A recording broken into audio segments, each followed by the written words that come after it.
Hello everyone, welcome to analytics IAS academy. My name is Praveen Mishra और हम आज आपके साथ डिस्कस करने जा रहे हैं कुछ मिथ्स और कुछ रियलिटीज के बारे में हमारे UPSC CSC civil services examination के कंटेक्स्ट से।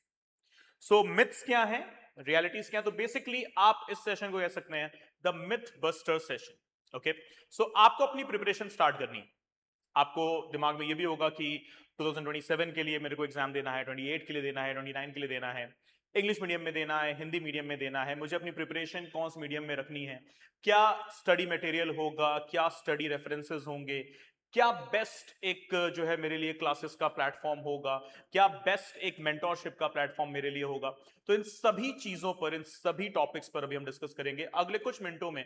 जो बेसिक मिथ्स हैं, वो रियलिटी क्या है क्या नहीं है, वो सब आपके सामने अभी रिप्रेजेंट किया जाएगा। Okay, so let's begin with firstly the myths. तो आप देख पा रहे हैं the biggest myth every aspirant believes. First thing what has been mentioned here, जैसे कि आप देख पा रहे हैं, good English is equals to IAS selection. नहीं, ऐसा बिल्कुल भी नहीं होता है। मेरे को इतना ध्यान रखना है कि मेरा लैंग्वेज पे कमांड होना चाहिए। ऑब्वियसली मेरा ग्रामर अच्छा होना चाहिए, लेकिन इसका मतलब ये भी नहीं है कि मेरी इंग्लिश, मेरा लैंग्वेज अब एकदम बिल्कुल शेक्सपियर लेवल का होना चाहिए, बहुत प्रो लेवल का होना चाहिए। अगर मेरा बेसिक लैंग्वेज क्लैरिटी मेरे पास है, जिसे हम बोलते हैं कि अगर ग्रामर लेवल की बात करें, तो अगर हाई स्कूल लेवल तक का भी ग्रामर मेरे पास है, तो मेरा लैंग्वेज पर कमांड है, मेरा सिलेक्शन हो जाएगा। Then what is the reality?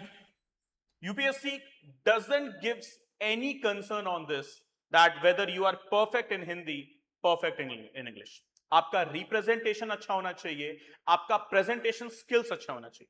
Then comes in which coaching medium did you study in. UPSC को इससे कोई फर्क नहीं पड़ता कि आपने कहां से कोचिंग करी है, किस मीडियम से तैयारी करी है, किस मीडियम से तैयारी नहीं करी। Okay, so nothing to worry about from the context of language. ठीक, मैं इंग्लिश मीडियम से हूं, मैं हिंदी माध्यम से हूं, या मेरा कोई भी दूसरा मदर लैंग्वेज, मदर टंग है, उससे कोई भी फर्क नहीं पड़ता। Okay, then the next big thing है, यूपीएससी डजंट टेस्ट लैंग्वेज। ध्यान रखिएगा, वो टेस्ट क्या करता है, वो जो कमीशन है, यूनियन पब्लिक सर्विस कमीशन, वो टेस्ट करता है आपका नॉलेज, आपकी अंडरस्टैंडिंग, कितना बेहतरीन एनालिसिस है मेरे पास। लाइक फॉर एग्जांपल, एक जो ऑफिसर होता है, उसका सबसे इंपॉर्टेंट ट्रेट, उसका सबसे इंपॉर्टेंट एट्रीब्यूट, या उसका सबसे इंपॉर्टेंट एटीट्यूड क्या होता है? वो साइंटिफिक इन नेचर होता है। साइंटिफिक इन नेचर, अब ये नहीं कि मुझे फिजिक्स केमिस्ट्री की बात कर रहा हूं। Scientific in nature that means वो एनालिटिकल होता है। एनालिटिकल एज इन उसके पास ना प्रॉब्लम्स के मल्टीपल सॉल्यूशंस होने चाहिए, प्रॉब्लम्स की जड़ तक जाने वाला इंसान होना चाहिए, प्रॉब्लम्स के कोर को, उसके एकदम बेस को समझने वाला एक एलिमेंट होना चाहिए। राइट, सो आपका एनालिसिस, एंड देन यस, जब प्रॉब्लम को अच्छे से समझोगे तो आपका डिसीजन मेकिंग, एंड देन जैसा कि मैंने बिगिनिंग में कहा था एक मिनट पहले, कि आपका प्रेजेंटेशन एंड रिप्रेजेंटेशन, आपका answer writing skills, and yes, कितने कंसिस्टेंट हैं आप, कितना रिवीजन किया है आपने, और कितने अप टू डेट हैं, कितना करंट अफेयर्स आपके पास है, कितनी day to day information, day to day जानकारी आपके पास। लाइक फॉर एग्जाम्पल, अगर हम रिसेंट इश्यूज को लेकर चले इंडिया में, तो हमारे यहाँ एक बिल आ रहा है, पार्लियामेंट में एक बिल रिप्रेजेंट किया गया, नाम है एफसीआरए, फाइनेंशियल फाइनेंस, अगर बात करें फॉरेन कंट्रीब्यूशन रेगुलेशन एक्ट। जितने भी फॉरेन से इंस्टीट्यूशंस जितने भी हैं, उनका जो भी फंड इंडिया में आ रहा है, कैसे आ रहा है, क्यों आ रहा है, किसको आया, और वो फंड कहां गया। तो ये एक छोटा सा एग्जांपल है आपके लिए कि ऐसी चीजें जो इंडिया में हो रही हैं, या देश नहीं विदेश में हो रही हैं, कि अगर अमेरिका और ईरान के बीच में एवरी नाउ एंड देन हम बोलते हैं कि भाई कल जो है सीज फायर बोला इन्होंने, कि पीस डील साइन हो गई है, आज एक मिसाइल फिर से दाग दी स्ट्रेट ऑफ हॉर्मूज में। तो ऐसा क्यों हो रहा है? तो ये सारी चीजें ना मुझे पता होनी चाहिए। तो ये यूपीएससी इन एक पॉइंट्स पर मेरा टेस्ट ले रहा है। Right, current affairs, revision, consistency, मेरा प्रेजेंटेशन, मेरी आंसर राइटिंग, मेरा डिसीजन मेकिंग और एनालिसिस। तो मेरी प्रॉपर अंडरस्टैंडिंग का टेस्ट है, ना कि मेरे लैंग्वेज का। ठीक, फिर उसके बाद दूसरी चीज, what is English medium coaching? तो yes, obviously when you are opting for purely English medium, तो आपका जो भी क्लासेस होते हैं that is in entire English. Newspaper में हमारे पास जो सबसे बेस्ट न्यूज़पेपर्स होते हैं इंग्लिश मीडियम में, द हिंदू या the Indian Express, that is entire English newspapers. जो भी बुक्स होंगी, जो भी स्टैंडर्ड बुक्स होंगी, एंटायरली इंग्लिश। एंड आपका जो आंसर राइटिंग होगा वो भी प्योरली होगा entirely in English, totally and entirely in English. ठीक, तो यहां पर आप देख पा रहे हैं हमने एक टर्म रखा हुआ यहाँ पे, द हिंदू। ठीक, द हिंदू के साथ साथ इसमें एक चीज और ऐड हो जाती है, द इंडियन एक्सप्रेस। ओके, सो जो भी स्टैंडर्ड बुक्स हैं वो किस में होंगी, वो इंग्लिश में हो जाएंगी। न्यूज़पेपर इंग्लिश में हो जाएगा, स्टडी मटेरियल इंग्लिश में हो जाएगा, आंसर राइटिंग एंड एवरीथिंग वो क्या हो जाएगा, इंग्लिश में हो जाएगा। ठीक, फिर व्हाई या who should choose English medium. So सबसे पहली चीज, वो जो प्रॉपर इंग्लिश मीडियम स्कूल का पढ़ा है, जो इंग्लिश को पढ़ने में कंफर्टेबल है, जो इंग्लिश को लिखने में कंफर्टेबल है। ठीक, यानी कि सिंपली जो आपका मेंस एग्जामिनेशन होगा वहां पर आपको प्योरली इंग्लिश में ही लिखना होगा।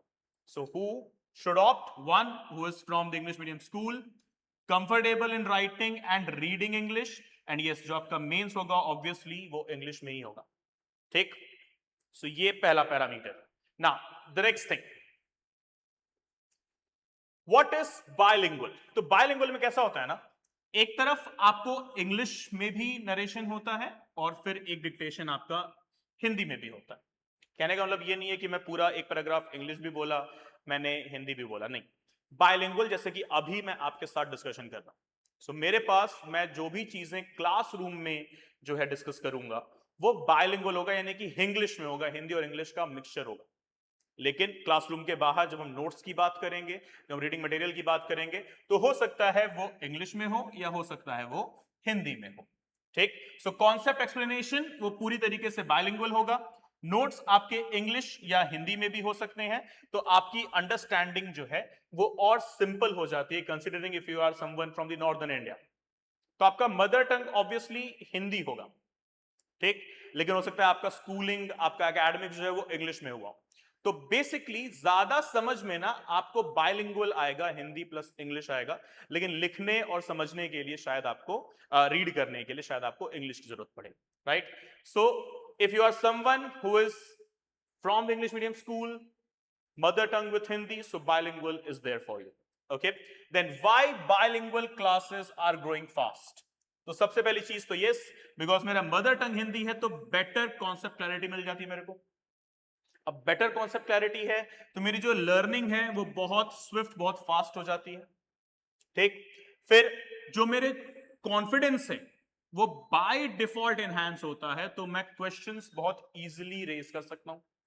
Then comes in easier revision and yes better retention। जब चीजें बेटर समझ में आएंगी, बेटर रिवीजन होगा, तो वो दिमाग में मेरे रिटेन रहेगा, दिमाग में मेरे वो ग्रैस्प रहेगा बहुत लंबे समय तक।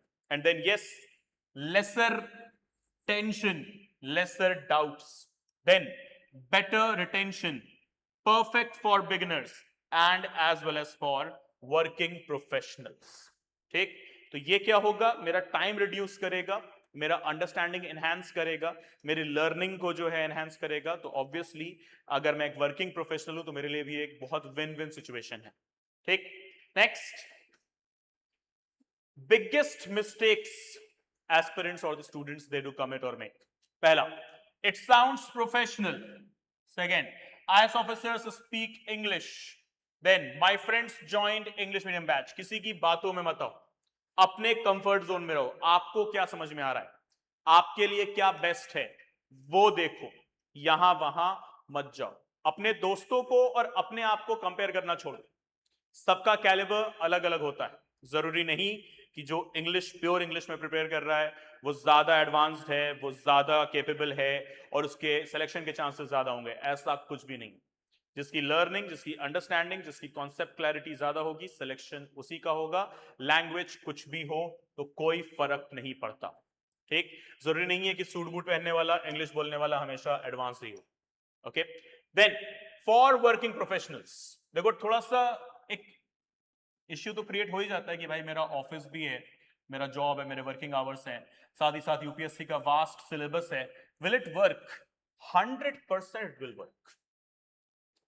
आपको अपना ऑफिस तो संभालना ही है, ऑब्वियसली हो सकता है आपका ट्रैफिक में टाइम जाता हो, बट नथिंग वरी, हमारे पास आपके लिए है इवनिंग क्लासेस आपके ऑफिस आवर्स के बाद। ठीक, आपको कुछ नहीं करना है, आपको बस कोशिश करना है कि क्लासेस आप रेगुलर अटेंड करो, और क्लास के अंदर जो भी प्रेस्क्रिप्शंस आपको दिए गए, जो भी रीडिंग मटेरियल, जो भी बुक आपको दिया गया है, आप बस अगर उससे फॉलो करते हो तो ये यानी कि सक्सेस बाय डिफॉल्ट आपकी होगी। वीकेंड्स पे हम अपना टाइम यूटिलाइज कर सकते हैं। बहुत सारे ऐसे वर्किंग प्रोफेशनल्स को मैं जानता हूं जो अपना टाइम यूटिलाइज करते हैं यहां पर, जब वो ऑफिस जा रहे हैं या ऑफिस से आ रहे हैं, जब जिसे हम कहते हैं वो ट्रैफिक जैम में फंसे हैं, वो तब अपना टाइम यूटिलाइज करें। और वीकेंड्स और छुट्टियां उनके लिए पूरा दिन होता है अपना कंटेंट, अपनी क्लासेस को यूटिलाइज करने के लिए। Okay, then next thing, if you are starting from zero, then what is there for you? So as a beginner, firstly we need to create what? A strong foundation, and we work here in our foundation courses in building your foundation. Okay, basic जिसे हम कहते हैं, हमारी जो text books जिसे हम कहते हैं एनसीईआरटी, तो एडवांस्ड या रेफरल मटेरियल पे जाने से पहले हम एनसीईआरटी पढ़ते हैं, जो हमारा बेस क्रिएट कर देता है। Let me correct myself, हमारा स्ट्रॉन्ग बेस क्रिएट कर देता है। Then concept clarity, answer writing, and finally the selection. So पहले मुझे बस ये देखना है कि मैं बिगिनिंग पे हूं, ओके, ये मेरा एंड पॉइंट है, मेरा सक्सेस पॉइंट है। तो पहले मुझे अपना स्ट्रॉन्ग फाउंडेशन बनाना है, जिसकी मदद से मुझे अपना कॉन्सेप्ट्स क्लियर करने हैं, और साथ ही साथ मुझे प्रैक्टिस करते रहना है। The biggest loop hole is what? Aspirant का सबसे ज्यादा फेलियर का रीजन, प्रैक्टिस छोड़ देते हैं। तो MCQ practice, answer writing practice, ये सब लेकर मेरे को चलना है, देन यस ऑब्वियसली सिलेक्शन तो मेरा होना ही होना है। अगर हम कंपैरिजन टेबल की बात करें, इंग्लिश मीडियम और बायलिंगुअल, सो फ्लुएंट इंग्लिश होना होगा आपको इंग्लिश मीडियम में ऑब्वियसली, लेकिन अगर आप बायलिंगुअल हैं तो मिक्स्ड चलेगा, कोई इश्यू नहीं है। देन स्टैंडर्ड सोर्सेस वहां पर अवेलेबल है, सिर्फ और सिर्फ एकदम कोर इंग्लिश मीडियम के सोर्सेस, लेकिन यहां पर क्या है, आपको ज्यादा बेटर नोट्स, ज्यादा सिंपल लैंग्वेज में मिल जाता है। ठीक, यहां पर कंफर्टेबल रीडिंग है, यहां पर इजी लर्निंग है। ठीक, it is better for English mains and beginner friendly है ये। यहां स्ट्रॉन्ग वोकैबुलरी की जरूरत है, यहां कॉन्फिडेंस आपको बाय डिफॉल्ट मिलता है। Okay, so neither is better, the right one depends on you, कि आप किसको प्रेफर कर रहे हैं, किसको चूज कर रहे हैं। तो ऐसा कुछ भी नहीं है कि बायलिंगुअल बेस्ट है, ऐसा कुछ भी नहीं है कि इंग्लिश बेस्ट है। बेस्ट वही है जिसमें आपका कंफर्ट अवेलेबल है। अगर तो आपका कंफर्ट है फिर तो सब बढ़िया है, लेकिन आपका कंफर्ट नहीं है फिर कुछ भी बढ़िया नहीं है। Okay, so the selection guide, choose English medium if you are comfortable purely in English and if you can read your newspapers daily in English. Take, if you are comfortable in writing in English, okay, and if you are comfortable in thinking in English as well. तो वो नहीं joke है, meme है, talk English, walk English, ईट English. तो अगर आप English में सोच सकते हैं, बोल सकते हैं, लिख सकते हैं, पढ़ सकते हैं, फिर इंग्लिश मीडियम आपके लिए है। लेकिन अगर आप बायलिंगुअल चूज करना चाहते हैं, तो जब आपका medium of education English Hindi mix रहा हो, आप एक वर्किंग प्रोफेशनल हैं, ज्यादा क्लियर अंडरस्टैंडिंग की जरूरत है आपको, और बेटर हिंदी की अंडरस्टैंडिंग आपकी ज्यादा है, तो आप बायलिंगुअल चूज करेंगे तो आपके लिए बेटर रहेगा। ठीक, then your selection depends on some elements, जैसे कि obviously एक अच्छा मेंटोर, अगर ये है तो 50% काम तो अपने आप हो गया। yes, you heard that correct, 50% काम अपने आप हो गया। then consistency, आपका पंक्चुअलिटी, आपकी डिसिप्लिन, जो कि आपको बेटर रिवीजन प्रोवाइड कराएगा। ठीक, एंड देन आपके पास, जैसा कि बिगनिंग बोला था मैंने, कमांड होना चाहिए करंट अफेयर्स का, अप टू डेट होना चाहिए आपको। देन यस, मेरे पास प्रॉपर टेस्ट सीरीज होनी चाहिए जहां पर मैं अच्छी प्रैक्टिस कर पाऊंगा। अच्छे मेंटोर के साथ साथ मेरे पास अच्छे टीचर्स होने चाहिए, एंड यस, इन सब के साथ ही साथ मेरे पास अपना अच्छा डिसिप्लिन भी होना चाहिए। तो ये सारी चीजें अगर मैं करता हूं तो मेरा सिलेक्शन निश्चित 100% अफर्म्ड, गारंटीड है। और इसी के लिए हम आपको प्रोवाइड करा रहे हैं, ध्यान रखिएगा, हमारे offline classes, English medium classes, bilingual classes, beginner friendly है हमारा पूरा एनवायरमेंट, वर्किंग प्रोफेशनल्स के लिए फ्रेंडली है हमारा पूरा एनवायरमेंट, स्मॉल बैचेस है मेंटोरशिप के लिए अकेले, आंसर राइटिंग की अलग से क्लासेस हैं, टेस्ट सीरीज अलग से प्रोवाइड कराई जा रही हैं, और साथ ही साथ आपको पर्सनल गाइडेंस भी मिल रहा है। तो अगर आप टारगेट कर रहे हैं 2027, we are there for you, 28 and 29 we are there for you as well. Okay, so nothing to worry about, just chill and relax, and if you have any further doubt तो ये रही हमारी website www.analyticsIAS.com। आप यहाँ पर जाकर पूरा detail information ले सकते हैं, या फिर आप चाहें तो आप हमसे कंसल्ट कर सकते हैं हमारे मोबाइल नंबर पे, जो कि ये रहा 9990124010, right. So this is where guys, feel free to connect to us. Okay, so आप यहाँ पर हमें कॉल करेंगे तो आपको यहाँ पर हमारा एड्रेस मिल जाएगा। अगर आप दिल्ली एनसीआर रीजन में हैं तो नोएडा सेक्टर 63 में हमारा ऑफिस है, ओके, ब्लॉक ए में। तो बस आपको कुछ नहीं करना है, गूगल मैप से जाना है, बस डालना है एनालिटिक्स आईएएस, ओके, आपको गूगल मैप डायरेक्टली हम तक ले आएगा। Okay, then further, yes, don't forget this, just WhatsApp, okay. और हमारे जो बैचेस हैं वो बहुत जल्दी within this week start हो रहे हैं। सो ऑब्वियसली टाइम नहीं है वेस्ट करने के लिए, आपको बस सिंपली एक टेक्स्ट डालना है हमें, और हमारे जो एक्सपर्ट काउंसलर्स हैं वो आपको कनेक्ट करेंगे, ठीक है, और आपको सारा डिटेल, सारा इंफॉर्मेशन, वो आपकी परफेक्ट काउंसलिंग करेंगे, और उसके बाद आप इजीली डिसाइड कर पाएंगे कि आपको कौन से बैच में एडमिशन लेना है, बाइलिंगुअल, हिंदी इंग्लिश मिक्स, या purely English medium. Okay everyone, so this is it. बहुत सारे मिथ्स हैं जिनको क्लियर कर दिया गया है। Thank you so much.